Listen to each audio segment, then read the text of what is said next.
We want to be free. We want to do what we want to do. We want to have a good time. And that's what we're going to do.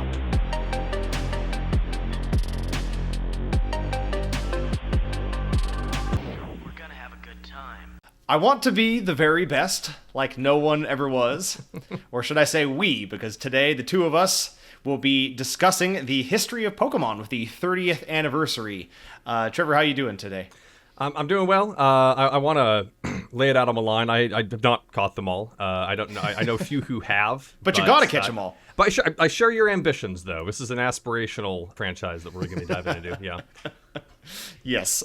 So today's episode, as I introduced, is much like our previous episode, which you should also check out, that we talked about the history of Mario on its the big anniversary for the Mario Brothers. We're going to use today to be talking about Pokemon's 30th anniversary, because this is a series that I think for both of us is very near and dear to our hearts. Mm-hmm. Some of my earliest memories of video games were playing the Pokemon games. You know, yeah. I think we may have been even younger when we were first sitting down to play Mario, but in terms of like the memories that I can vividly recall, I feel like Pokemon really stands out as some of the most like formative years of me enjoying video games.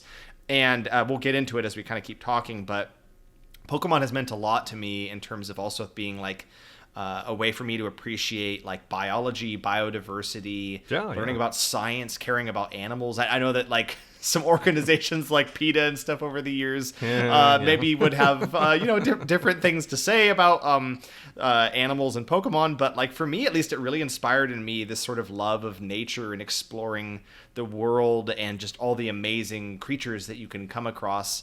And so it's a topic that I think I can speak for us both in saying this is a series that's meant a lot to us. Yeah, for sure.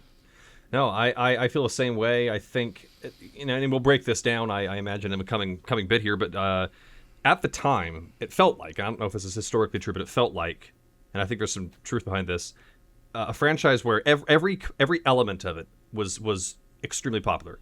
Because we had the cards were out of control, the games, the anime. Like sometimes you have brands and like one thing does better than the others. The movies pop off, but the comics don't. The cards do well, but the show doesn't. Pokemon, at least for a couple of years there in the 90s in America, it was unstoppable. It was everywhere. It was on the cover of Time magazine. It was a phenomenon. Yeah. Yeah. And it's actually still on the cover of Time magazine, and it's still an insanely powerful brand. Yeah. To my knowledge, isn't Pokemon the most profitable media franchise in history? I believe that's the case, yeah. Yeah, so you're talking about above any other IP you can think of, the Pokemon franchise dominates them all. So they clearly did something right. Yeah. So I guess without further ado, I think for the purposes of today's episode, I thought we would obviously start with the original games, because I think they really kicked off what became, the Pokemania when this all started. There was obviously also the television show and the trading card game and all of the merchandising, toys and all the different things that came with that. But I guess first and foremost, let's start with, for America, for us Americans, Pokemon Red, Pokemon Blue, and then, of course, Pokemon Yellow. And which of those would you say was the one that you most identify with your childhood? I'd say Yellow, because I did have Red, and as was the case with many siblings and friends back then, it's like I don't know if there was an official drawing of straws or just whatever spoke to us, but I know that you had Blue and I had Red. And I did get a bit stuck on it, and then Yellow came out, and I was like, oh, this is neat. You've got this little extra feature with Pikachu, and it more closely cribbed from the show, because I think there were actually like Jesse and James from Team Rocket from the show. Those, up until that point, they hadn't been in the games, to my knowledge, and that it was like, it was the game, but they also made it based on the show. Like it was weird in that way, but I kind of liked it. And it had a separate guide. I remember there was a guidebook for it, and it was written in sort of a narrative way, which I found unusual at the time, but enjoyed, where it was sort of describing the events of what was going on, but in a way that you could sort of interpret and read as a guidebook as well. So I thought that was a really fun twist. Yeah, I remember you sharing some of that with me. I never got the chance to play through Pokemon Yellow myself. Like you said, I had Pokemon Blue, and so I had, I guess you could say, the most basic kind of experience of that generation going through it. And I definitely had a ton of fun with the game. Like I said, running around trying to catch all the different Pokemon. The sprite work was very expressive, and the sound design, the music is very iconic, very memorable, and just kind of going on that little adventure on Game Boy. I think I want to say I played more of it on Game Boy than Game Boy Color. Like at some point that transition happened, and I do have some memories. There was a Pocket. There was a Game Boy Pocket in there somewhere, I think, too. Yeah, and maybe even a little bit on Game Boy Pocket. So we kind of experienced it across a couple of the versions of the original Game Boy. But yeah, really had a great time with it. I was going to relay a story here that I'd shared with you just recently, Trevor, about one memory of standing in our grandparents' kitchen and opening up their sort of junk drawer, which for some reason that was where I remember the Game Boy being, was the junk drawer, the junk drawer, which is like, don't treat this as junk. Like selling it short, yeah, selling it short.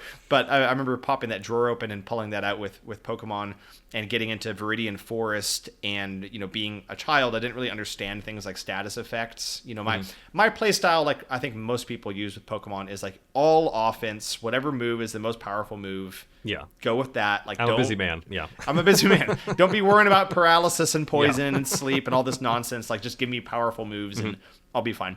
But as it would happen, one of the trainers there had a Weedle, and it poisoned one of my Pokemon, and I didn't really get what was happening because in the fight, I was getting hurt. But I didn't know stuff could happen to you outside of battles.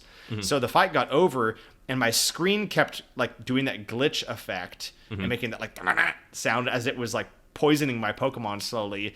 And I thought there was actually something wrong with the cartridge. So I remember like turning off the game, popping it out, blowing in the cartridge, putting it in. It was still happening. I was like, are you kidding me? Like, this game is like not working. There's something wrong with it. And then of course, eventually I realized when my Pokemon fainted that it had just been poisoned, and that was how it showed you that. But I have that very strong memory of like thinking the game was broken because of how the poison effect worked. No, because there were NES games that we were playing at that time from our folks' stash, and they would totally freak out like that. So it wasn't that outside the realm of possibility. Yeah. So I remember that, and unfortunately, like you mentioned, I don't think as a kid, like maybe I eventually made it to the Elite Four, but I feel like it would have been like quite a bit later that I actually pushed to get all the way to the end of the game and try to catch Mewtwo afterwards and that kind of thing. So I don't know if you remember roughly kind of when you would have actually gotten through that game. Cinnabar Island, maybe. I mean, I think it's the darndest thing. I mean, I think the idea of these games and everything and the whole franchise meant a lot to me in aggregate, but I never really went too hard on any one particular part of it. Like, again, not to jump the gun on the other stuff, but like I never really learned how to play the card game. We didn't really have habitual television growing up, as I think we've mentioned before, so I didn't watch a lot of a show. We had a couple episodes on tape. That was about it. And the games were something I engaged with. Like, it really was just like, and I'm still kind of this way now, where like I just go as far as I can, and then if I get stuck, I'm like, well, I got all these other games to play and things to do, and I'm not going to stress out about it too much. Yeah. Especially at that age, I don't think anybody's really a completionist necessarily. Yeah. There's a lot to play. I don't remember when I did finally make it all through, like I said, but I did go back as an adult because I had this kind of like childhood recollection of like gotta catch them all, and this kind of dream of doing that, and so as an adult I did go back to my original copy of Pokemon Blue, and just for fun I made a goal for myself that I was going to catch all 151 of the original Pokemon, and it was actually kind of a fun challenge because didn't really have anybody to trade with, so I couldn't get the version exclusives from Red. I had to deal with the Safari Zone Pokemon, which have always been an issue for me, catching Safari Zone Pokemon, and then Mew, who you could only get through a special in-store promotional event. And so it became this very creative task of like, how do I go about this without being able to trade, or dealing with some of the more frustrating Pokemon in the game, or one that's just impossible to get. And I did the best I could under the circumstances, which is I did a bunch of research into like very, very particular glitches that you can use to sort of spawn in Pokemon that otherwise wouldn't be in the game. Really? And it was kind of exciting because like for the first time in my entire life, I like actually encountered, and it wasn't like, you know, a missing no or something. It was like the troop. It was a weird way to go about it, but like I did like a very particular series of steps that felt like I was like casting a spell or something. I mean, the steps required were really just weird and random, but I did exactly as the guide said, and sure enough, like I crossed the bridge from, I think it was maybe Cerulean City and then that like Golden Nugget Bridge or whatever. And I like stepped north and like lo and behold, an actual Mew appeared in my copy of Pokemon Blue. And I remember just like sweating profusely the entire time because I'm like, this could be like the only time in, you know, that I can do this, that I can get this to work, because it had been such a hassle for me to make it even spawn into the game because it's obviously not supposed to. And yeah, I did it. I managed to like very carefully whittle down its health and then catch it. And it was like this, like, that was the 151st one. It was the last one that I needed to catch. Nice. And No, now, I think it's still legitimate. You still had a challenge. It wasn't like you just pressed a download button and you know, you got it. Yeah. Yeah, in my own way, I had to overcome a lot to be able to catch that particular Pokemon. It was not under the truck. Don't listen to the kids on the playground, but it was on that bridge. So yeah, that was kind of a fun way to do that. So yeah, I think those are at a very high level some highlights of our memories of the very first generation. You mentioned too, trading cards, show, that kind of stuff. You know, we definitely were into trading cards for collecting. Collecting do you have any cards. Yeah. Do you have any particular memories of collecting the cards? I have a lot more memories of the cards actually than I do of like, I remember trying to learn how to play it, and at the time I was so young, but even basic math was a little bit confounding for me. So when I was trying to calculate damage, I didn't really understand or care how elements worked, because I mean, at the time I had friends who played Magic the Gathering, and what Pokemon, I have no idea what it's like now. That might be something we reckon with later, but like at the time it was fundamentally a palette swap of Magic the Gathering in many ways, and I didn't really know how to play that game a lot, so I didn't really understand how elements and everything worked, but I did like looking at the cards, and I did like getting packs of them. And I mean, to this day, it's like, you know, people talk about pack-a-day smokers or whatever, and it's like, I just, all I need is, I don't do drugs, I just need the whiff of opening a fresh pack of Pokemon cards. I've bought them just to take a hit off of that. I don't know what they put in there, but like, Can you get a candle that smells like that? Yes, yeah. Oh goodness, you're leaving money on the table, Nintendo. But no, yeah, I really had a great time just collecting them and putting them, you know, little sleeves, and getting all the different versions that would come out over time. Some that were like really rare, or felt rare, or were relatively rare, or imports. I think our uncle went to Japan once and brought back some cards that were Japan only, at least at the time, and I was like, oh man, these look cool. Yeah. A couple of years have passed, they put the e-readers in those, and then you could like scan them and get Pokedex entries, and yeah, no, it pressed all my buttons in that way. Yeah, I really liked which, you know, this is why people get really into trading cards. Well, nowadays maybe it's more economical, but like that excitement of like opening a pack and seeing like a really cool card that you don't have. You know, there was the art was really cool art, like really visually interesting, especially at a time to where like we didn't really have great internet access. Yeah. So unless you had like a player's guide you could flip through to find art of the Pokemon, what you had was whatever was rendered in the game or what you saw on the trading card. And oftentimes the trading cards would depict all the different Pokemon in really neat ways, very creative art styles. And so you can already see, right, where as a young kid you're getting exposed to like different ways to artistically interpret, you know, characters and appreciating different forms of, like, some of it was like almost like clay based art, and other ones were like was it Ken Sugimori? Ken Sugimori was the name of the artist who made a great quantity of those back in the day, and that's the style that when I think of Pokemon cards, when I think of the art of those games, I think of Ken Sugimori art. Yeah, and so I feel like a lot of them now, I'm not into it obviously as much now, but like I feel a lot of the stuff I see tends to be very like digital art, oftentimes kind of pseudo CG art, and there was such a nice, kind of felt very handcrafted, the style on those cards. Yeah. And then of course getting something like a holographic card was like, whoa, like really exciting when you've got like a holographic card, and so. And at the time, I don't think it ever crossed our minds that we were doing something that would someday become what it is now. I mean, nowadays the cards are selling for like millions of dollars. Well, I mean, yes and no. I mean, I think the internet and social media and just a lot of the ways. I mean, this could be a whole conversation in its own right. But a lot of the ways that everything has become a commodity or everything has become gambling, it's accelerated it. But I definitely remember there being a lot of brouhaha back then about, oh, this big card or this rare card, or oh, counterfeit cards, and people hadn't quite become so mercenary about it. But the seeds were definitely sown there, and really that is, for better or worse, not obviously Pokemon didn't invent trading cards, but that whole medium is what would evolve evolve into what we now call loot boxes and things, where you even just the visual aesthetic of like opening a mystery pack of something or a mystery box, that is still with us in a lot of forms because it is rather tantalizing, and the packs themselves can have very fun art on them too, and they're also shiny in their own right, and they would have these new series that would come out, and you'd have new Pokemon or variations of the same Pokemon. You'd have item cards, you'd have all these different aesthetics among the different artists that would combine, and you can just kind of get your little binder and put those on there, and even if you don't actually play with them at all, it's sometimes would be fun to just sort of flip through them and relish that physical, because the games themselves are digital, but the cartridge is physical, but like with the cards, it's like that much more extra, like this Pokemon and this one and this one, and Yep, for sure. I also remember doing some bad trades with older kids where I wasn't thinking clearly, because it was just, I already have this card, but I really like that one, and I think I did give up some cards that were probably kind of rare that ultimately ended up going to somebody else who understood things better than me. I don't remember ever actually. That is unfortunate. I don't remember ever actually trading any of them because I was just so covetous. Yeah, I mean, I'd have doubles. It wasn't a frequent thing I did. But no, I mean, I was in it for the love of the game. I genuinely never really. In recent years, out of curiosity, I know you probably did more of this than I did. I looked into the value of some of the cards I had. None of them were tremendously worthwhile. I think I had like, what did you say? I had like a Flareon that was worth like a couple $100, or?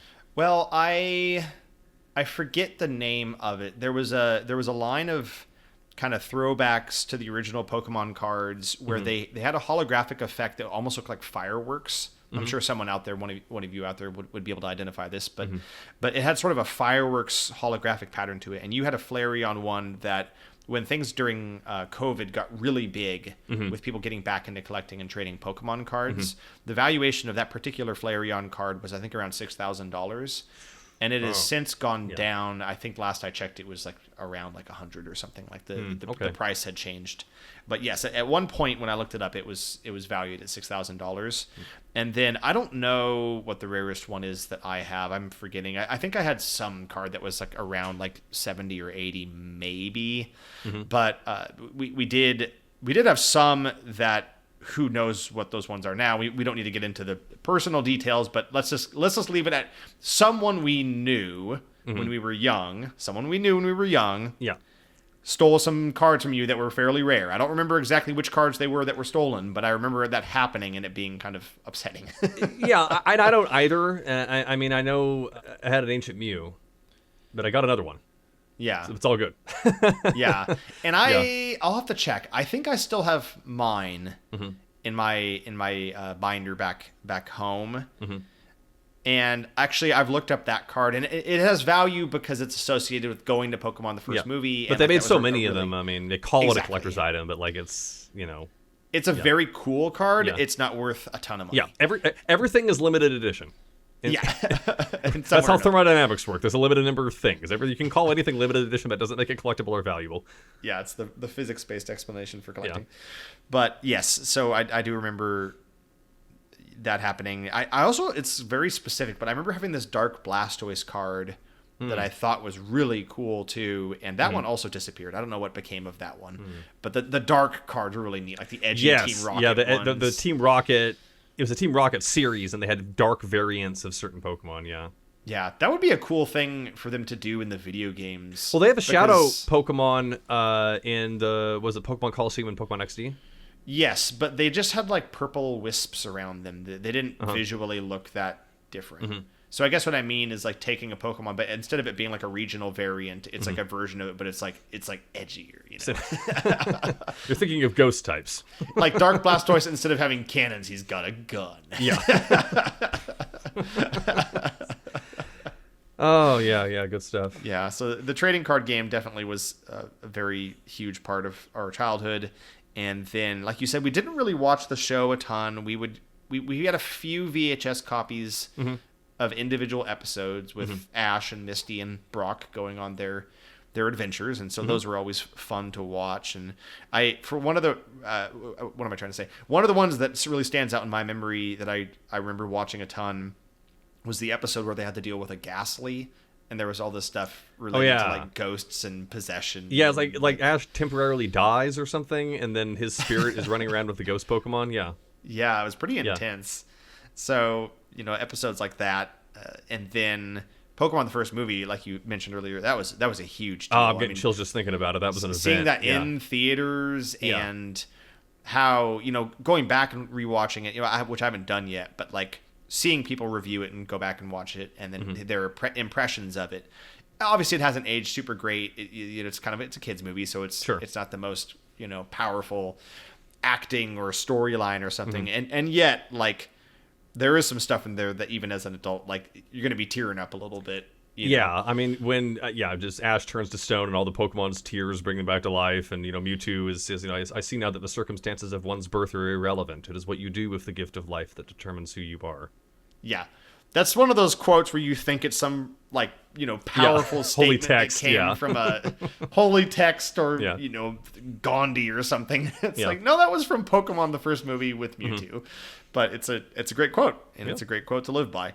So a lot of great movies of that. Pokemon 2000, which I guess it's going to start bringing us into the next generation of games. But Pokemon 2000, a lot of great memories of that. Pokemon, what was the third one called? Was it? Well, I think it was just called Pokemon 3 or Pokemon the third movie. Yeah, well, I think the name was because here's the thing: is each one of these movies, at least the first three, which were kind of the trilogy that came out before they started. I think the fourth one did too, but they started petering out in the West after that, at least. But those were the three that was like, this is a capital M movie. They would be called something like an overarching title, and then there would be a short film at the beginning, and then the actual movie had like a separate name. Right. Because Pokemon the first movie was called Pokemon the first movie, and then there was the Pikachu's Vacation short at the beginning, and then the movie, like within it, like on the crunchy center with the exterior, was called Mewtwo Strikes Back. Yeah. And then Pokemon 2000, I don't remember what the short was, but the movie was called The Power of One. And then 3, it was like something The Unknown, because the Unknown are a big part of that. The Unknown are a huge part with Entei. That's right. Yeah. Yeah, but those 3 films were good. Those were ones where I remember being like blown away as a kid. Yeah. Seeing those in the theaters. Yeah, because that was right when we were starting to get on the cusp of CGI being incorporated into animated movies, or at least that was like some of the first times that I had seen it. So there was some imagery in there where I was like, holy cow. And like they integrate. I remember it, again, probably doesn't age super well, but I remember at the time thinking like, oh man, this looks so, even from what little I had seen of the show.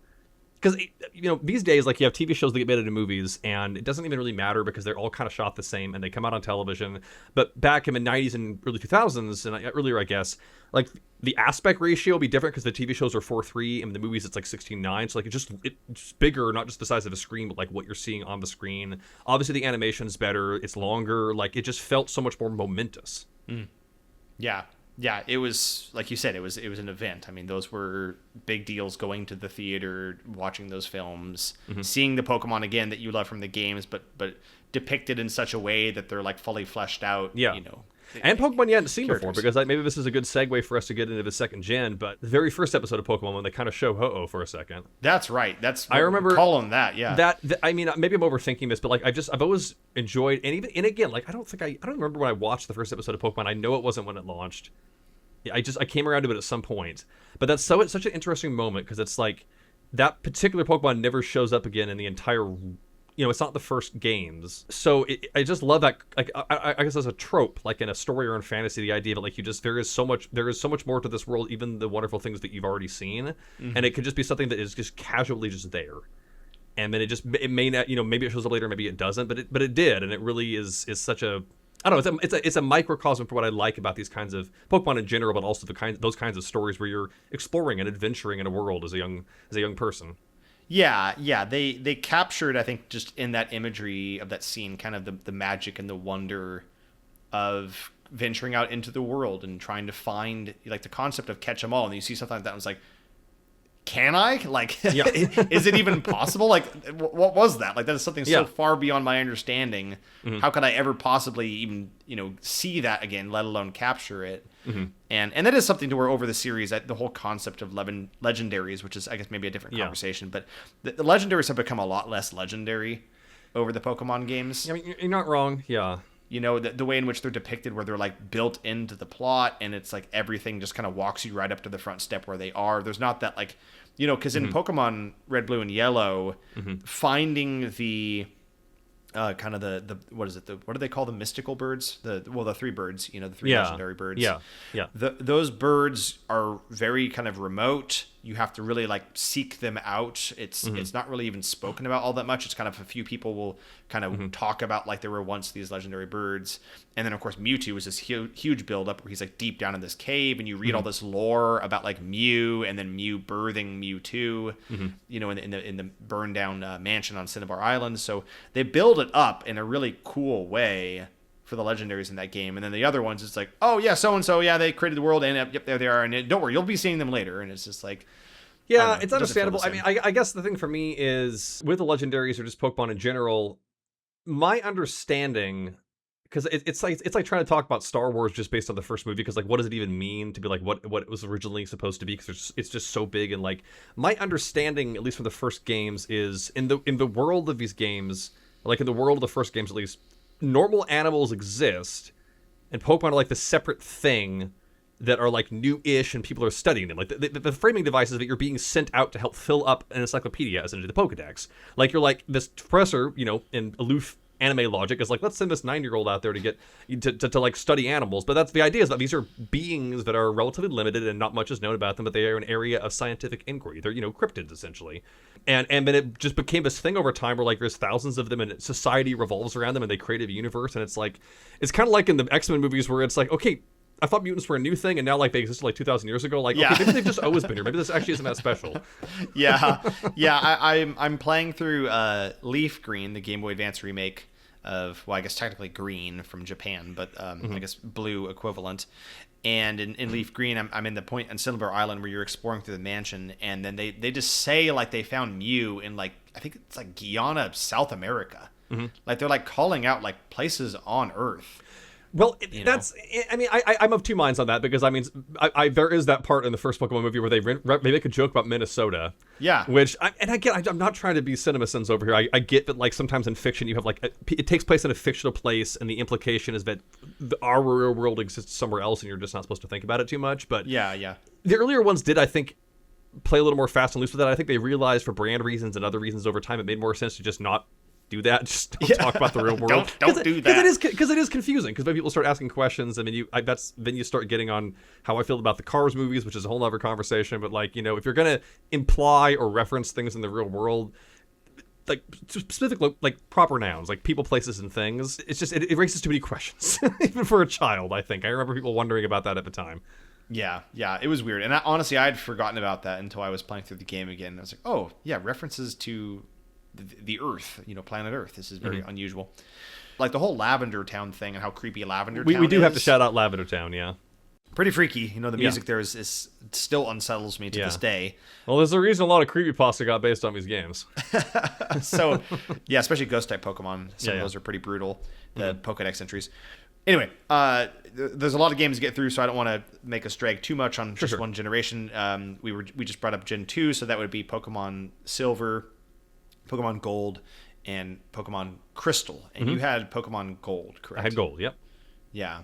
So I had Silver. That was the one. Neither of us, I don't think we ever got our hands on Crystal, although I remember the really coveting the thought of that cartridge because it was that cool crystal cartridge. I mean, it looked like super sweet. I mean, it was like translucent blue, right? Like that was definitely, we've you know, long-time listeners were big fans of translucent blue. It's going to come up a lot in various contexts. Yes. I could have sworn I saw a copy of that floating around. Maybe it was just a friend.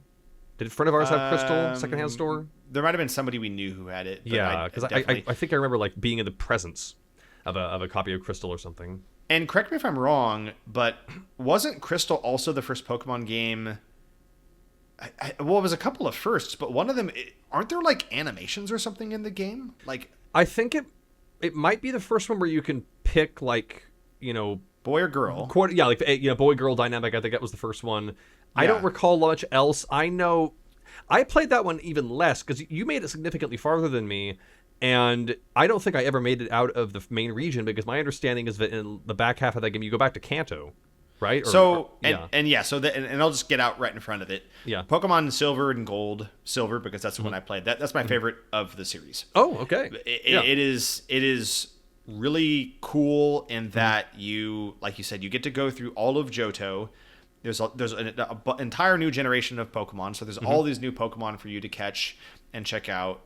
It's really fun to see all the new things in that regard. But then, yeah, like you get like a 2-for-1 that is totally unchoreographed. It's a total surprise where you beat the game. And then it's like, hey, like they basically, I forget how they explain it, but they're basically like, hey, do you want to go to Kanto? And then you go to Kanto, and then you just play through Pokemon Red and Blue. Like I don't know just how go they fit through that in the cartridge back game. in the day. Yeah, I don't know how they did it. Like it's insane. But then you play through that entire game. Only now the gym leaders are all scaled up because you're the champion of Johto. So you get to experience Kanto, but now the challenge feels that much greater. Because now you're facing like more experienced versions of Brock and Misty and those, so it's still a fresh experience. And then the culmination of the game, which I think is such a cool final boss, so to speak, for a Pokemon game, is that you learn of this this place, and I'm blanking on the name. I thought it was like Mount Silver or something like that. You find this place, and there's like rumors essentially of like there being this like legendary trainer who's like the greatest of all time. And you scale this mountain, and in like the very, very top of the mountain within this cave is you from the previous generation. Yeah. And they call him like Red or whatever. But it's you. It's the protagonist from the previous game, and he's got like an Ash Ketchum team with like Pikachu and Venusaur and Blastoise and like and he's like insanely powerful. Like he is like, I think his Pokemon are like level 70 or 80 or something. Like it's this incredibly difficult final fight, but it's like this like conquering of how amazingly good and overpowered you were when you played those games. Only like that version of you is back with a vengeance, and now you're having to defeat like the old protagonist, because now you're overcoming, because now it's Gen 2 and you're supposed to be even more powerful than the version of you that came from the previous game. So it's such a neat kind of surprise secret final boss kind of thing. Yeah, gosh. I mean, I know they did Heart Gold and Soul Silver, which even at this point, that's old.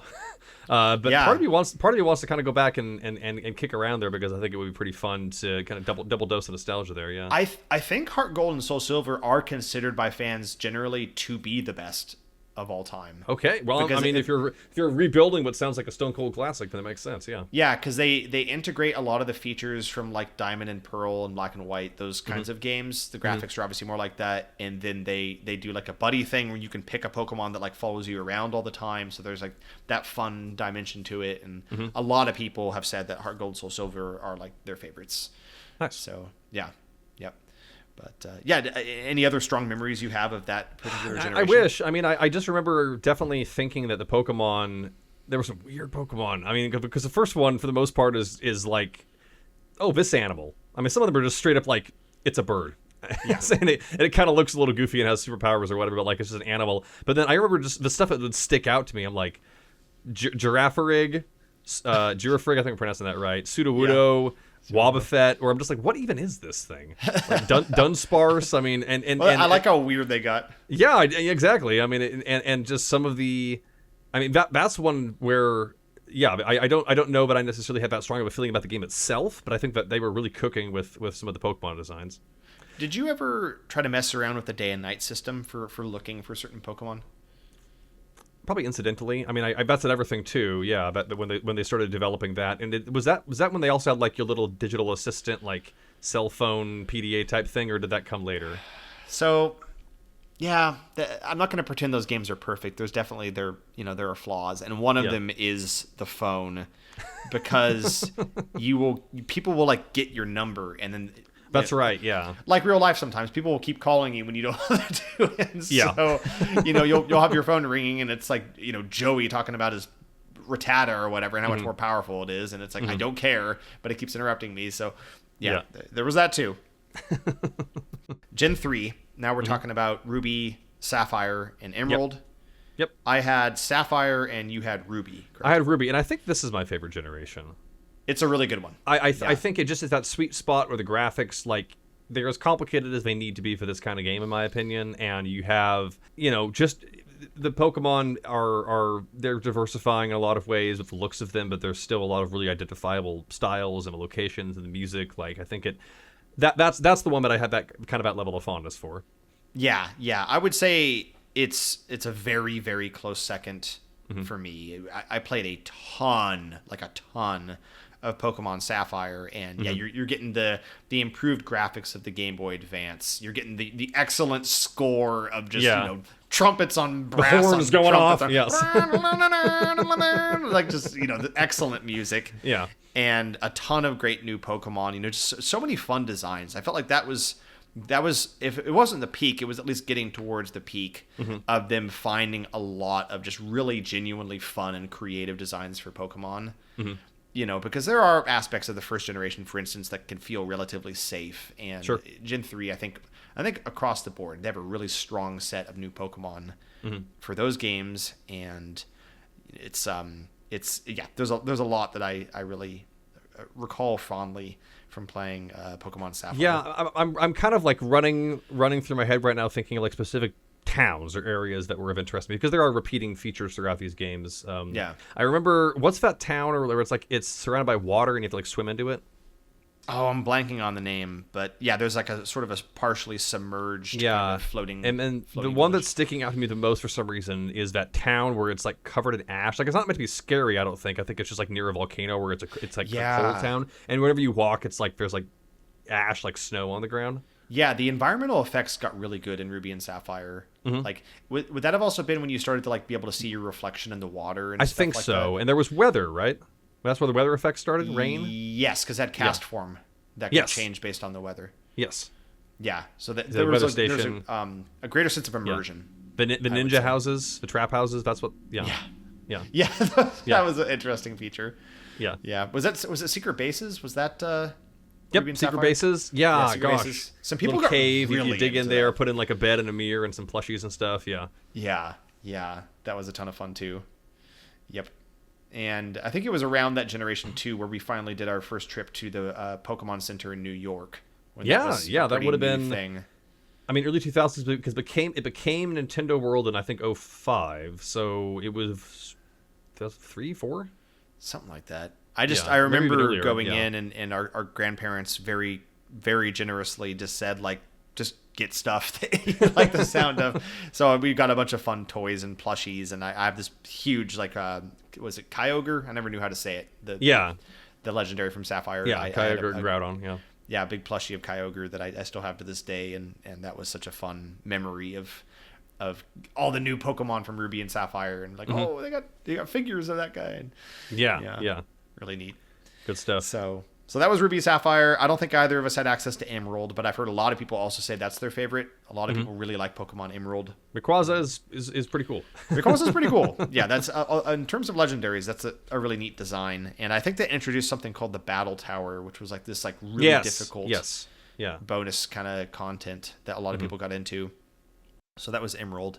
And then that brings us to Diamond and Pearl and Platinum, right? Platinum, yeah. I think so, yeah. Yeah. I had Diamond and you had Pearl? I had Pearl, yep. Yeah. Do you have any memories of that generation?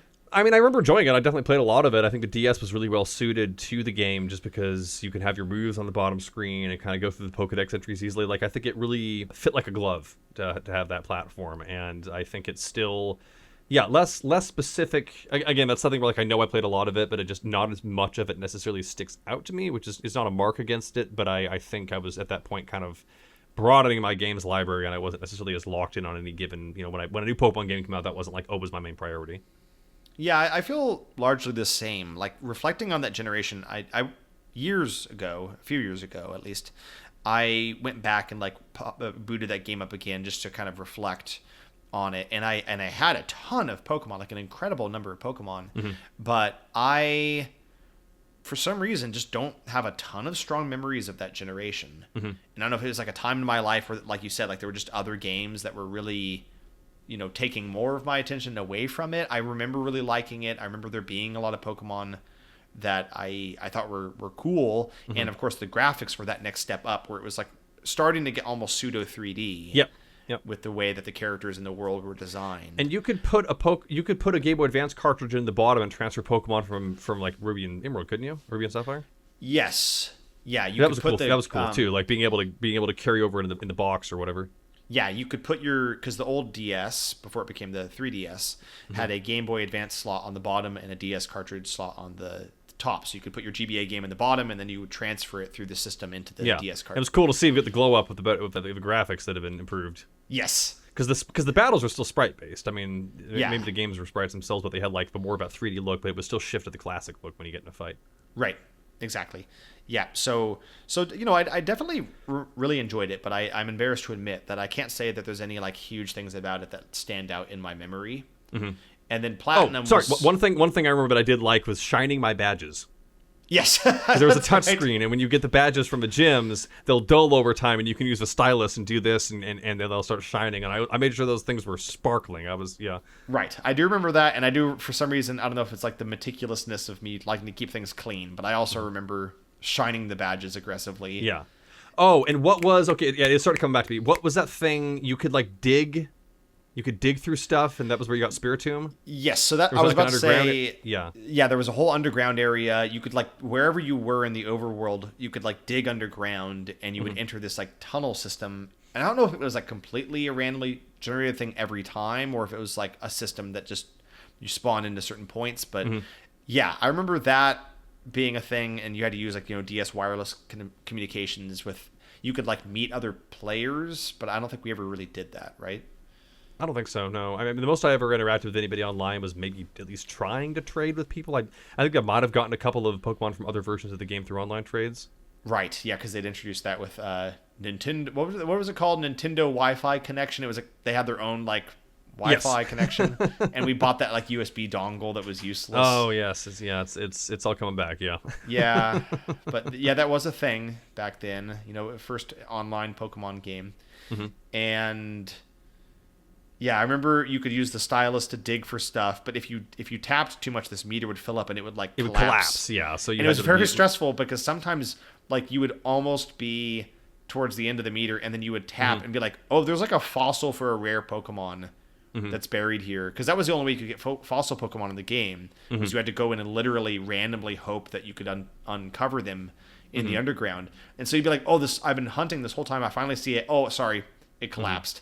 And it's like, will I ever see that Pokemon again? Like, it's so stressful. No, but having those little side features, and of course, I know every generation has added more of them. There was also the little competitions that you could put your Pokemon in, which is like a different kind of, not fighting each other, but like I guess looking pretty, like a beauty pageant, basically. Beauty pageant. I fiddled around with that too much, but I wasn't super into it.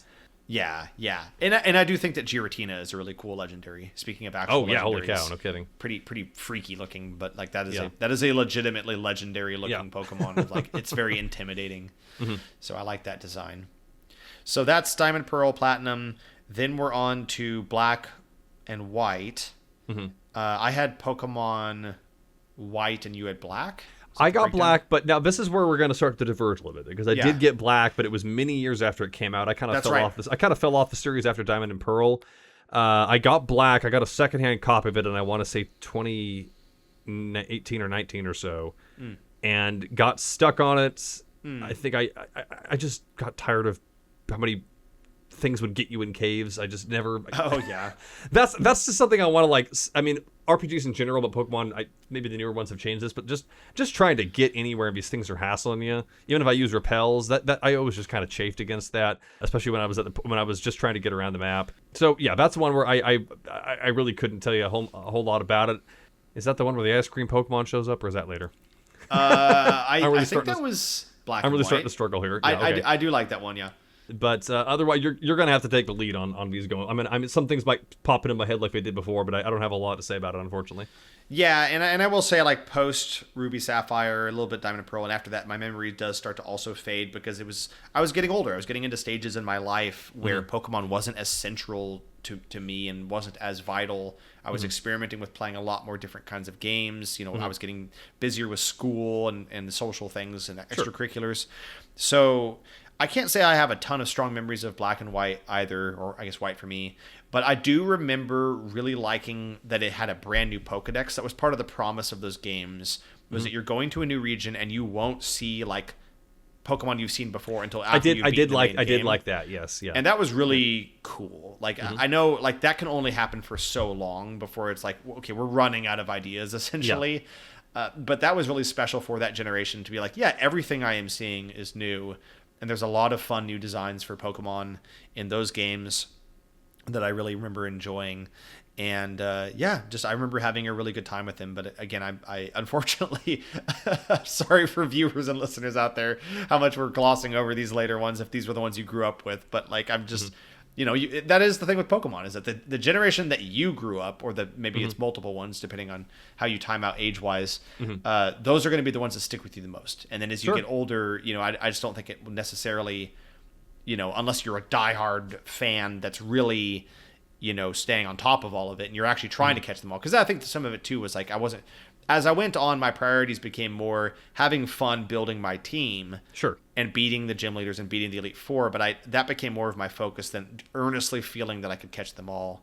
And some of it was getting busier. Some of it was, I feel like they started to make more and more events special Pokemon, where it's like, I'm not driving, like, how am I going to convince my parents to drive me to the mall to wait in line all day long for this one Pokemon? Yeah, I think the last event Pokemon I really remember doing or caring about was Jirachi, because they had a card, the e-reader, I think it was an e-reader thing involving Pokemon Coliseum, which, I mean, we'll be here till we're gray if we talk about spin-off games, but like that was one where I do remember getting in on that. I don't remember where and when, if it might have just came in at Nintendo Power, or I don't know if I went to a secondary location to do any of this, but I remember like actually being like, no, I do want to get that, and I saw the opportunity and I took it. But ever since then, it's one less thing to worry about.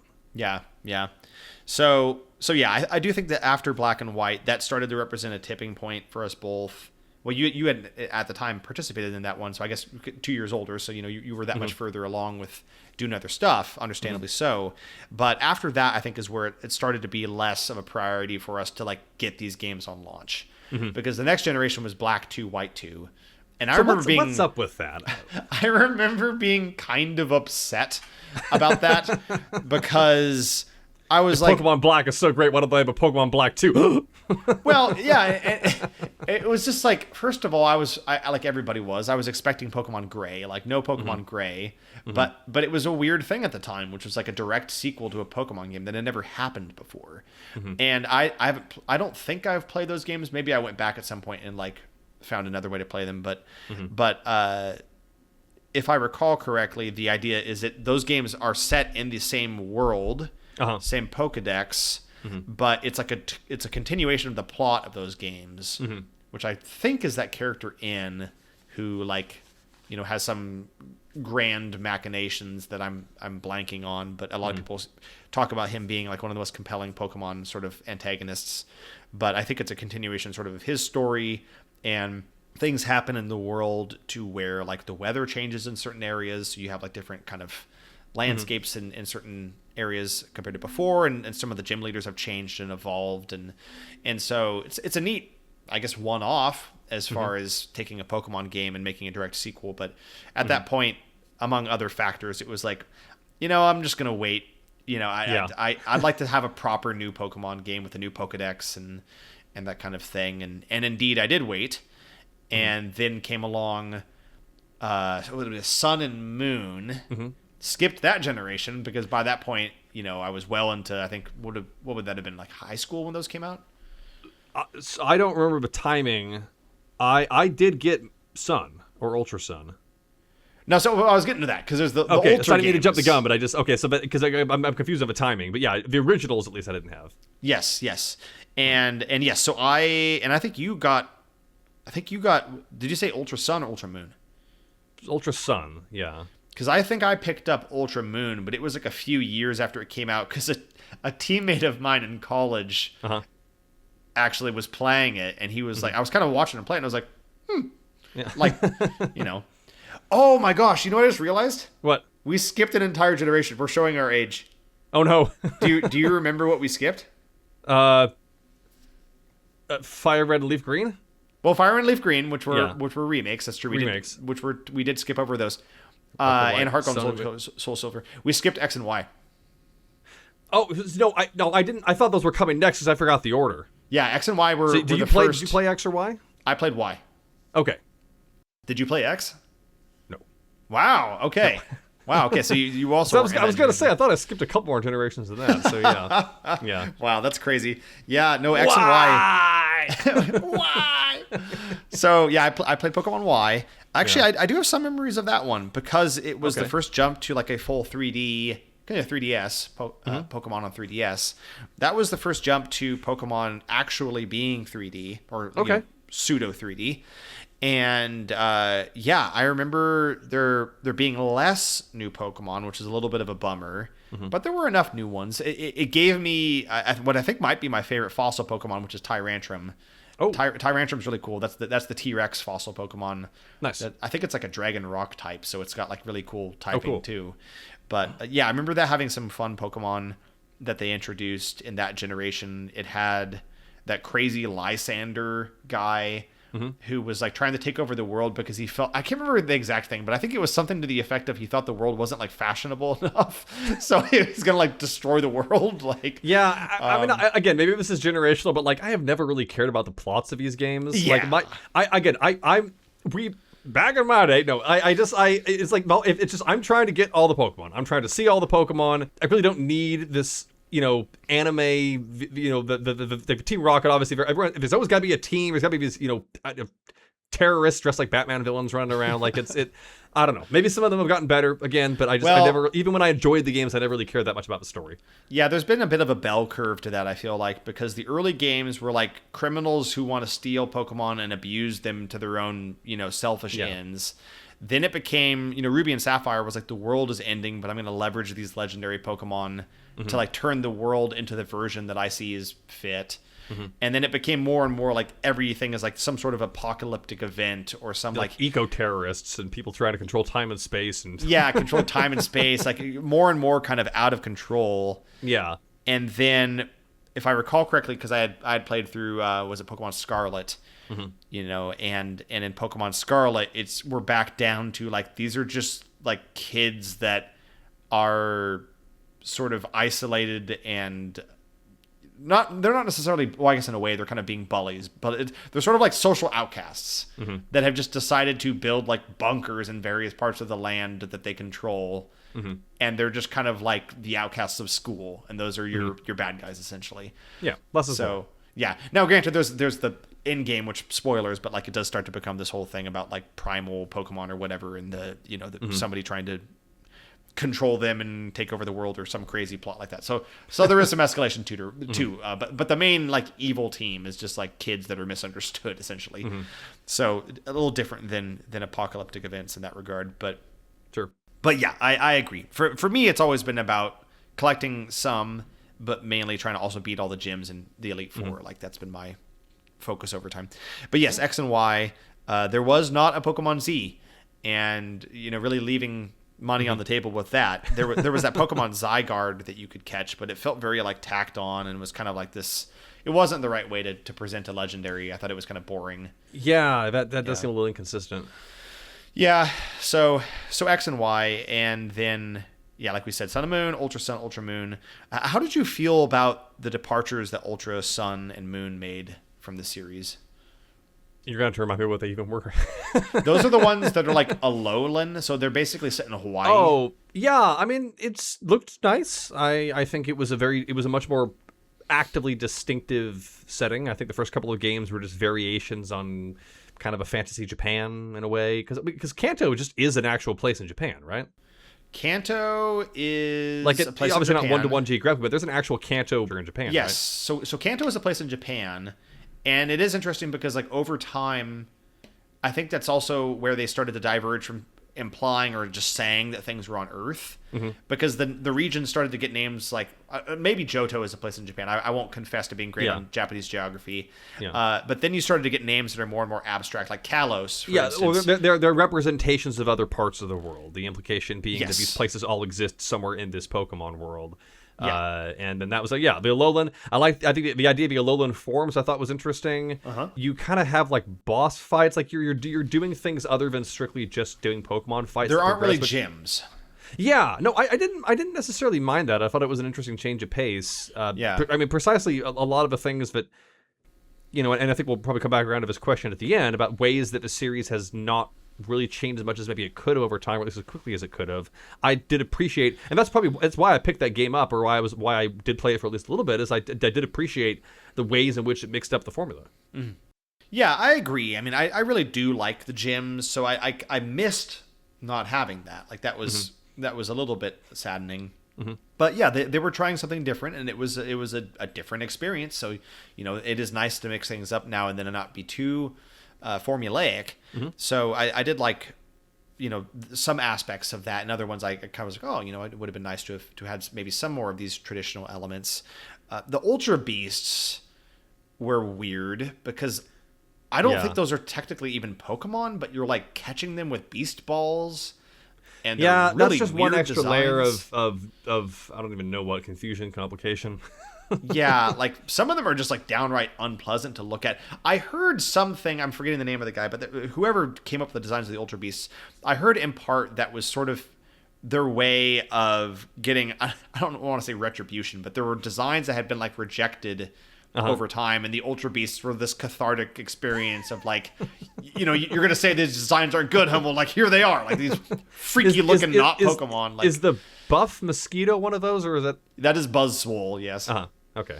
Yeah, Buff Mosquito Man. That's there's one like of the few that sticks out to me for some reason. Yeah, I am embarrassed to admit I'm blanking on the other names. I think there's like Guzzwole or something, which is like just a gaping void of a mouth with like little like crab arms. Oh, good Lord. There's this like very long, tall, kind of very thin, almost like grasshopper looking Pokemon. There's this thing that looks like sort of a creepy jellyfish. There's like one that's like a sentient like block made out of like bricks. There's a bunch of really funky designs. I'm gonna look some of these up. I don't normally do this, but now I'm looking up Bulbapedia Ultra Beasts. Yeah, you can throw up some of the images on the screen and post if you want, but I don't even know what I'm looking at here. You see what I'm saying? Yeah. I mean, I'll put some of these up and post. Buzzwole Nihilego. It's like a jellyfish. Yeah. Oh. Yeah, I mean, these are. I mean, I don't even know why. Like, so this is different from Legendaries. You're saying these are not Legendaries, and I believe in the game they're canonically not Pokemon. They're like beings from other like worlds. Interesting. Yeah, you have to use like a special ball to catch them. The part that I really disliked, because I'm not like opposed to getting like really out there with certain designs. The part I disliked was that to get them, you had to do this really annoying mini game where you would get sucked into like a wormhole, and you had to use like the bad like kind of, I think it was motion controls to sort of like tilt yourself around, and then like randomly portals would open up that you would have to try to like get into before they passed by, and then you would get sucked into like a randomized alternate dimension that may or may not have an Ultra Beast. And then amongst those, you would have to hope that the one that showed up was the one that you didn't have. So it made it like very stressful to find. I must have just taken one look at that and just said no, because I remember, now that you're mentioning it, I remember, because I remember Buzzwole. I remember V-dimensional stuff. I don't really remember what I was doing there. Yeah. I think I remember Nihilego. I think it was the first one that shows up. That one's like part of the main plot. Yeah. It is. That's come back to me now. Yeah. So yeah. Again, E for effort. Again, doing something different, right? Yep, We're mixing things up a little bit. So, yeah, it was definitely pretty out there, the designs that they came up with. So yeah, that's our touching lightly upon Ultra Sun and Ultra Moon. I don't remember what the differences are between them and just Sun and Moon. I had honestly, I waited clearly for what I felt was sort of the enhanced edition. So presumably there were things missing from Ultra Sun and Ultra Moon in the original versions of them. I'm checking Bulbapedia. It looks like, because I think this is a good. I mean, anytime someone's talking about Pokemon, that's your Bible, right? There was Bulbapedia. It sounds like, in a nutshell, there was some aesthetic changes. There was just basic graphical updates, the animations, the usual kind of stuff you would expect. They fiddled around with some locations, made some new Pokemon, of course, new introductions of stuff. Storyline changes. That's interesting. Yeah, I mean, this is something that's not unheard of with video games. Specifically, I think, where you'll get a re-release, and it's not quite a remake, it's not quite a port. I'm struggling to think of other examples. I know, like, this is random, it's just the one that comes to mind. Dark Souls 2 has Scholar of the First Sin, where, like, they've changed enemy placement and made a bunch of, like, quality of life improvements and stuff. Like, I think it's basically that, and it was so significant they decided to give it a different name. So, I don't know. I mean, I feel like probably it's fair to say that that's the definitive version of the game. It doesn't sound like it took anything out. Huh. Yeah, that is weird. It sounds like a pretty iterative change, even less so than Black to Black 2 and White to White 2. But yeah, I mean, the list is pretty substantial. You can check it out, but I think it's almost like Pokemon Sun. 2, but well, it's the same story, so I don't. Anyway, yeah, It's just the definitive like edition. like we said, they make weird decisions about like what does and doesn't constitute, like when they're going to do a remake, when they're going to do a sequel, when they're going to do a new entry, and Yeah. So for whatever reason, they went with those kind of upgraded editions, and that's what I think we both decided to wait for. And then, gosh, would after that be Sword and Shield? Did you know better than I. I think we both skipped it because I haven't played it. Did you? I didn't play it. Wow. Yeah. So there you go. That was the first generation. Well, other than Black to White 2, I guess. But skipped it. I will say that it's probably somewhat unfair of me, but I heard so much about the linearity of the game, like it being extremely linear, which is like, well, I like Pokemon games to explore, so that had me a little on the fence. And then I heard there was a lot of technical issues. And so between those two, and again, it was a time in my life where I was just not looking for it, not looking to play a Pokemon game when I felt like I wasn't given a compelling reason to do so.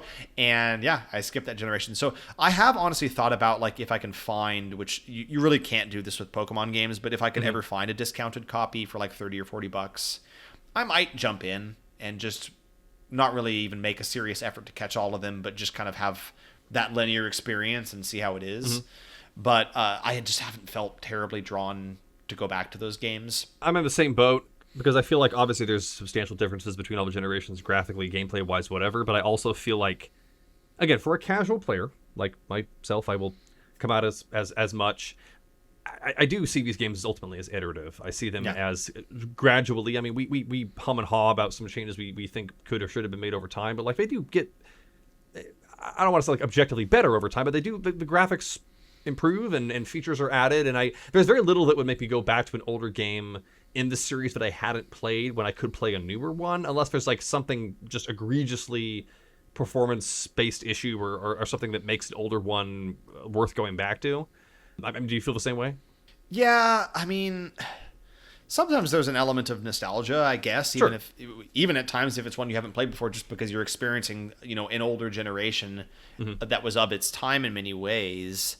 And like I said, I'm going back and I'm playing Leaf Green and enjoying that kind of trip down memory road because it's a slightly more palatable version of the original games that that I can kind of recall what it was like to adventure through Kanto with those Pokemon when I was a kid, Sure. When it was, the 30th anniversary, so it's been a long time, 30 years since that game first came out. So that's been fun. But I don't know. I guess the only next nearest example of quote unquote going back to experience a Pokemon game was actually Scarlet and Violet, which is currently the newest of the Pokemon games, and years later, pretty much until it came out on Switch 2 as the Switch 2 edition of the game, those launched, and I had no interest because I heard that the performance was just abysmal. I was gonna say, and full of glitches and just really not baked. And so I was like, I got a ton of other games to play. I'm not that desperate. And I waited, and then it had the Switch 2 edition came out, and they did all of these enhancements to make it run better. I will say it still has a lot of problems. It is not a well-made game, objectively. But playing the Switch 2 edition that ran a little bit better, I had a good time with it. It was cool to have it be the first open world, not Pokemon Legends Arceus, but like open world with it being turn-based combat, and you're doing the gyms and that kind of stuff, but you're able to explore them whatever order you want. There are some fun new Pokemon that they've added and kind of variants to this region, and I had a pretty good time with Pokemon Scarlet overall. I would say getting it and waiting for it to run a little better was a big part of that, but yeah, it was a good time. So yeah, it's good to know. Yeah. Just a couple of smaller ones that we would just give a token mention to. Omega Ruby and Alpha Sapphire. I didn't touch those. Right. Did you? Those. I played Alpha Sapphire. Okay. Because I know there was a meme for a while, but like they were dragging their heels on making Ruby and Sapphire remakes, but it did finally end up happening. Let's Go Pikachu and Let's Go Eevee, because they are remakes of Pokemon Yellow. With Pokemon Go mechanics. Yeah, and that's, again, it's kind of cute. That's I mean, even for Pokemon, it kind of felt a little more overtly kid oriented. That was one I really didn't give the time of day, but I think it's a neat idea. Yeah. To do that, to do kind of give that twist. 2021, we have Brilliant Diamond and Shining Pearl, Diamond and Pearl remakes. Yeah. Did you play those at all? No, those have been pretty panned for being like cash grabs. Like I okay. guess they were really bare bones. That's with, like, unfortunate. minimal effort, sadly. That's what I've heard anyway. Yeah. And then this is one I don't know if I would consider it necessarily part of the mainline series, but I know that you played it, so I'm curious on your thoughts. Legends Arceus? Yes, Pokemon Legends Arceus, which is a spinoff, is really fun. It is the only Pokemon game other than me going back to Pokemon Blue where I actually did catch them all. Oh, So that illustrates how much fun I had in that game. I was gonna say, it sounds like a glowing endorsement. But yeah, it feels at times very like tech demo-y of Pokemon in an open world. But the ability to run around and just huck Pokeballs at whatever Pokemon come your way, and you can just kind of nab them as you go. It is really fun, and it gives you that sense of excitement, I guess, at like not getting slogged down with the turn-based whittle down the health. You can do that in the game. Like you can still battle Pokemon, but being able to just capture them is really satisfying. And like you're crawling around in the grass and you're kind of hiding, and there's stealth mechanics to it. If you hit them from behind, there's a higher chance you can catch them. It allows you to control the encounters because you're actually walking around in the real world instead of them being like randomly spawned in tall grass. So I had a really good time with that game, and having it be set in sort of like early Pokemon history where they've just invented the Pokeball and it's like carved out of wood, and like this sense of like nobody really knows yet how to deal with Pokemon, but you're going to be one of the people to just go out into the wilderness totally untamed, and you're going to just survive. And there is a survival mechanic system too, where you can get basically killed by Pokemon because Pokemon are dangerous. Like that's in the Pokedex. They're dangerous beings. So yeah, I would recommend that game if you haven't played it to check it out. I thought it was a lot of fun. Yeah, no, I might give it a shot. Yeah. So, and then ZA, I don't know. I think the setting for that one just didn't do it for me, so I didn't really have an interest in checking it out. I could be missing out, but having it all take place in like just one city, it just doesn't interest me. It's not a world that I find compelling enough to pay $70 or however much it is for it now. Yeah. So yeah, but I've heard some good things about it, and it is they have the Switch 2 edition. How you feeling about what is it, Winds and Waves? Weewa. I I think I might get back into it with this one. I think. Yeah. I mean, not that like you can make a life plan out of this thing, but I feel like if I just take a couple generations off, then hopefully they work out whatever kinks happen in the middle, and then they can finally run decently, which is, I think and hope that this one will. Yeah. And then that, just from what I've seen so far, I don't know, I got a good feeling about it. Well, I'm going to wait for the reviews, but I think that this could be where I get back into it. Yeah, I'm in the same boat. I'm really hoping that with this, they're taking a little bit longer with this. And it's going to be a Switch 2. I believe it's going to be a Switch 2 exclusive. I don't think there's plans to make this. That's a good sign in theory, yeah. Yeah, I could be wrong. But actually, that could be good because that means they won't, they'll have a reason to push it a little bit more in terms of, of the quality, graphics, etc., and performance. And what was the other thing I understand that? So having it run better is a big part of being excited about it, but also just giving it that additional time, because they could have rushed it and released it this year. And I think a lot of people, myself included, are kind of sad that we're not really getting that new Pokemon in 2026. But if waiting till 2027 means that it's going to actually be a finished game unlike Scarlet and Violet, then I'm fine with waiting. Yeah, no, I mean, going over that list, I'm like, holy cow, they have been coming out with these things fast and furious, including the remakes. I mean, it's quite a release schedule, so I think taking a little more time is probably wise. Yeah, I think that is why the quality started to unfortunately kind of dwindle over the generations, especially going to X and Y, is that I think that they started to have so many more demands placed on them in terms of like the graphics and the other features and stuff like that you had this series that was used to a pretty quick release schedule, the turnaround being pretty fast, and then translating that to like increasingly demanding complexity and graphics and taking all the, because every generation there's more Pokemon, and then you have to take all those Pokemon and make them look like the new version with the better graphics, and like, that must be a huge demand.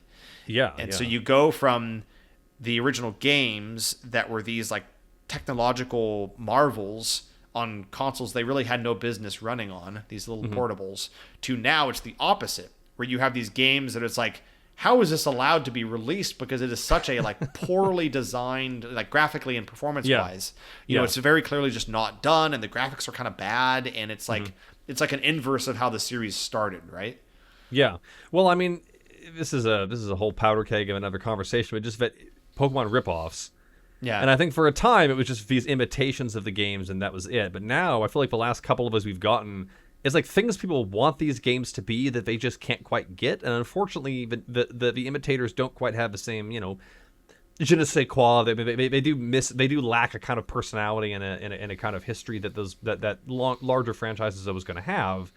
But they wouldn't be popular. They wouldn't be getting made, and they wouldn't be popular if there weren't still features that people wish was in the actual games. Yes, exactly, and so that is something to where, I'm hoping that the Pokemon Company comes around, because like you said, there might be these spin-offs and some of them have done fairly well, but in aggregate, it has not put any pressure on Pokemon to, I think, change or adapt or improve. They're still kind of in a league of their own. Yeah, I mean, this is how it goes, but I mean, it's such a big brand, and the people who are like super into it are so devoted. I think that people they kind of know that they can cut some corners. Like I try not to, because Scarlet and Violet, for all their problems, was like the best selling of all time, right? I think it wouldn't surprise me. I mean, I don't want to sip the haterade too much or paint with a broad brush, but I think that you could save us about a lot of stuff in general, but just, Pokemon for the purposes of this conversation, where if the people that make it know that there is a certain contingent of people that are going to buy it no matter what, or are going to overlook the flaws, then like what incentive do they have to really improve stuff that kind of probably needs improving? Yeah, which I guess in a way we've kind of already started this conversation, but our recurring Bygone Bros segment of bring it back or bygone. How do you feel in general about where the series is now? I mean, we'll see wins and waves, but like comparing to what it was like to play the games as a kid and now what they are like as an adult, like are there ways it's gotten better, ways it's gotten worse?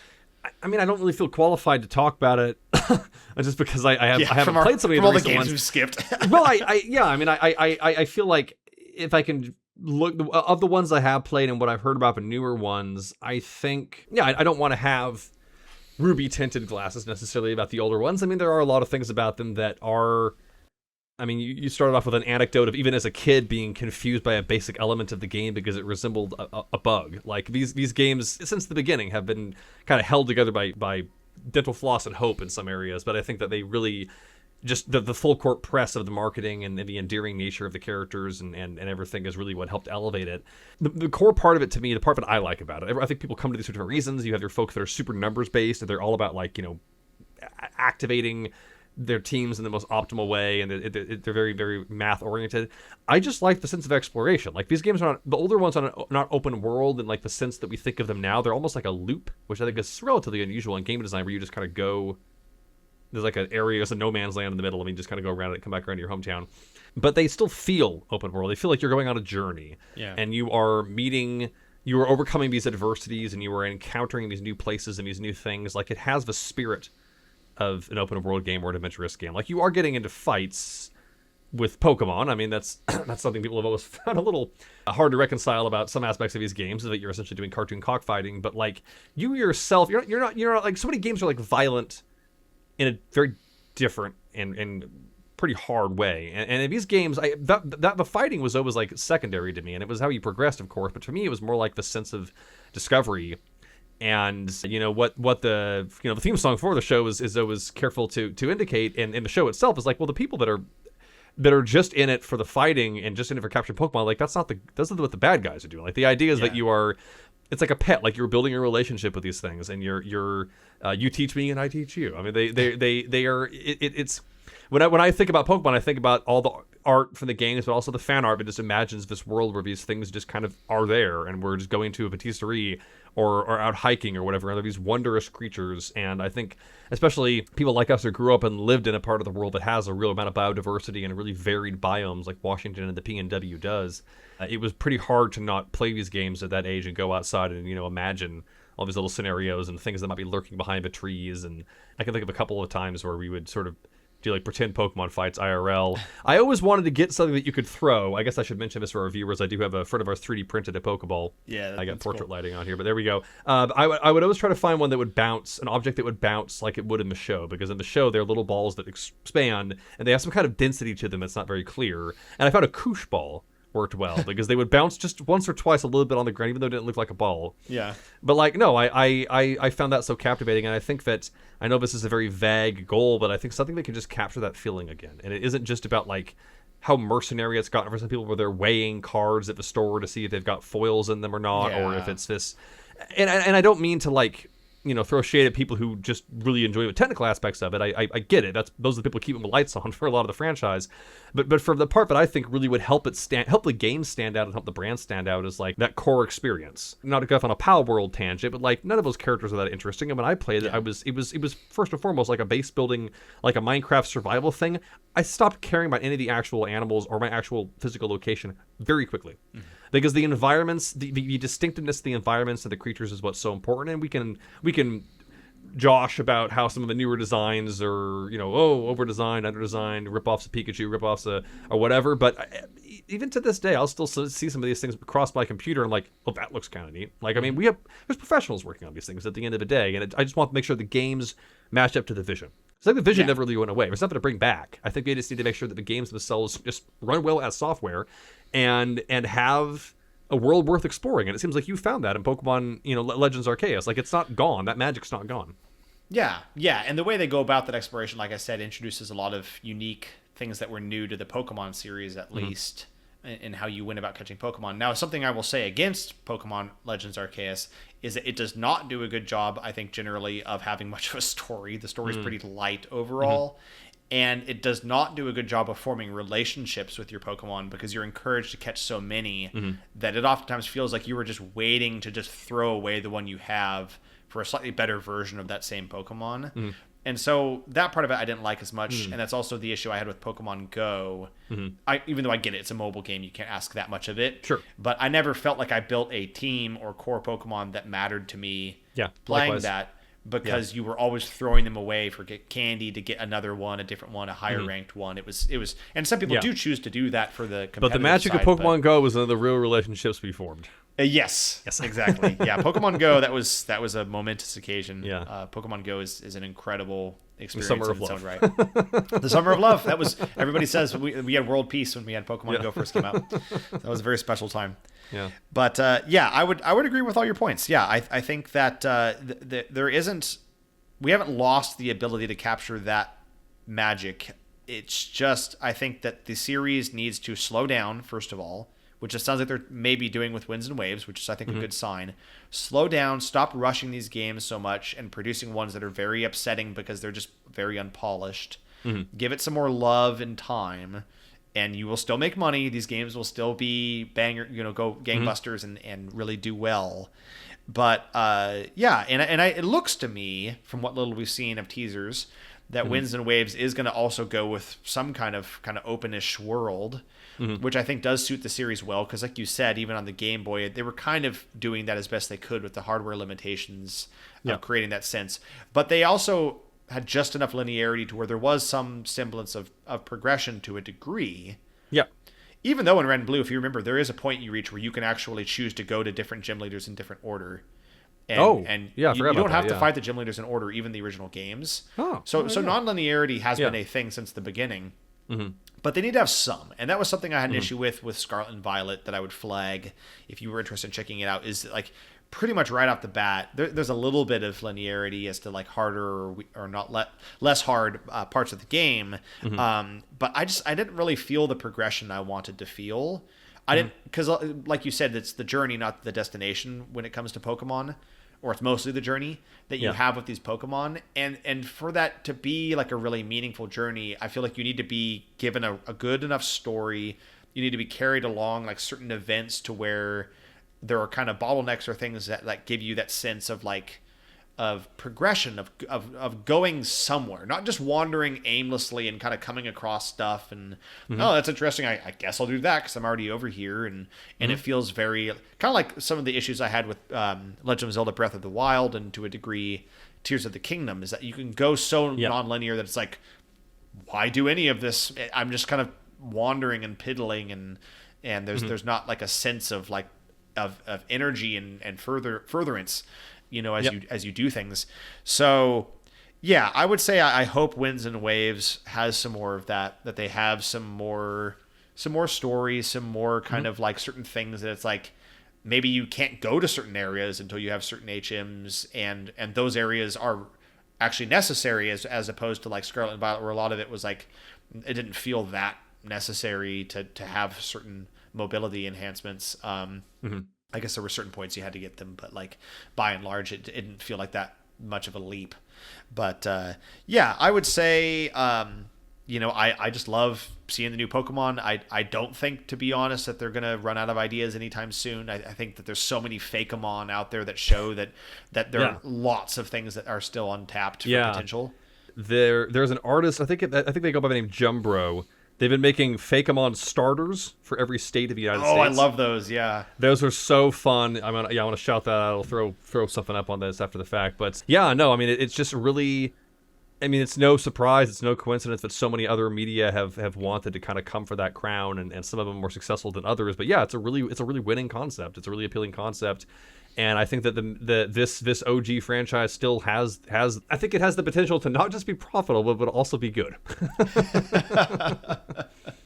Excellent. Well, do you have? I should say, I'm surrounded behind me here by all assortment, a rainbow of Pokemon. Do you have a favorite Pokemon? You know, you'd think that answer would come easy to me, but it's tough. I mean, I have ones I have a particular fondness for. I remember the first Pokemon card I got was a Charmeleon because I think they gave it out in Nintendo Power back at the time. So, I mean, Charizard is pretty hard to beat, just in terms of like, you know, big dragon that you can ride around on. I think, you know, from the original generations, it's obviously it's hard not to have a fondness for that. And just the generations, the ones that were on my team that I kind of formed a bond with, from the ones I had you know, Ruby. I think I had maybe a Sharpedo, but I was pretty close to for a while. Yeah, Sharpedo's cool. Yeah, no, but I mean, at the end of the day, I know it's kind of the normcore answer, but like, I mean, how can you turn down Pikachu? I mean, there's the reason he's the face of the franchise. Yeah, Pikachu's adorable. I love Pikachu too. Oh, yeah. I would say Gengar. Gengar, that's a strong pick. Yeah. Over the years, I feel like he's also kind of become mainstream as to people saying that like he's one of their favorites. He shows up a lot in merchandise and people talking about, you know, favorite Pokemon. But I've always liked his design. He's kind of this you know, devious little kind of stinker with the kind of pointy ears and the big evil grin and the red eyes and this lolling tongue and just kind of this like, I don't know. I always thought that he was just like a fun little design, and I you know, have had Gengars in the past. It was the only Pokemon that I've ever successfully raised to level 100 without using some sort of like missing no rare candy glitch. Like, you know, I just organically got him to level 100, so he was a big part of my team. And I have a fond memory too of our great aunt taking us onto the school bus when we used to take the bus, and one of the bus rides, as a little gift to make me feel better for having to, you know, take the bus to school and leave, she gave me this little kind of glowing Gengar toy for the bus ride. And nice. I thought that was so such a special moment. And sadly, I don't actually remember what became of that toy. Maybe it's somewhere in like a toy bin somewhere in our attic or something, but I just have that fond memory too of the little Gengar toy that she gave me. Nice, yeah. So and I have a fondness for Slowpoke, of course. Oh yes, we all love Slowpoke. Yes, just some of those charming characters and the variations of them over time. But gosh, yeah, I mean, it's definitely hard to pick. But I think, like I said, you know, the generations that you grew up with. But I'm always willing to have a new favorite. Like even Rowlet. It's spherical, so I love Rowlet. Yeah. Oh man, yeah. Ready to find. I'm opening my heart up to some potential new favorites in Weewa. Yes, exactly. I'm excited too to see. Maybe if that comes out and we decide to do another episode, or at some point in the future, we could do one of those like tier lists or something, and we could go through some more comparison to the Pokemon themselves. So, yeah, excellent. Yes, well, it's been a really fun trip down memory lane all the way back to our Pallet Town days in the OG games. So I appreciate you all for sticking around, and I hope you all have had some memorable experiences too with the Pokemon games, that they've meant as much to you as they have to us, because there's more adventures to come, and I'm excited for where the series can go from here. Yeah, I couldn't agree more. Yeah. All right. Well, any closing thoughts or statements from you, Trevor, as to the 30 years of Pokemon? Well, I just, I'm grateful for it, I guess I would say. I mean, something, a little side thing I think I mentioned is when I was a kid, I kind of made up my own little monsters and would draw them, and I even made some cards for them, and I never actually had any really hard and fast rules, but I was indebted to that. And I think even some of those guidebooks, I mean, there's people now that will make what they call lore books, but they're fictional books that are just framed and structured like a guidebook, and my love for that form in its own weird way came from playing these games and reading these books and wanted to see all these strange creatures in strange places, and that informs a lot of the stories I read and the stories I write, honestly, in my own kind of creative endeavors. So yeah, I mean, it might be too complicated and weird and stuff for me now, but I think it's always going to have a special place in my heart, and I'm really grateful and glad to see young people still enjoying it, and I wish them the best. Yeah, absolutely. Well said. All right, well, we have been your co-hosts, Kyle White and Trevor White. And we are the Bygone Bros. Bye. Bye.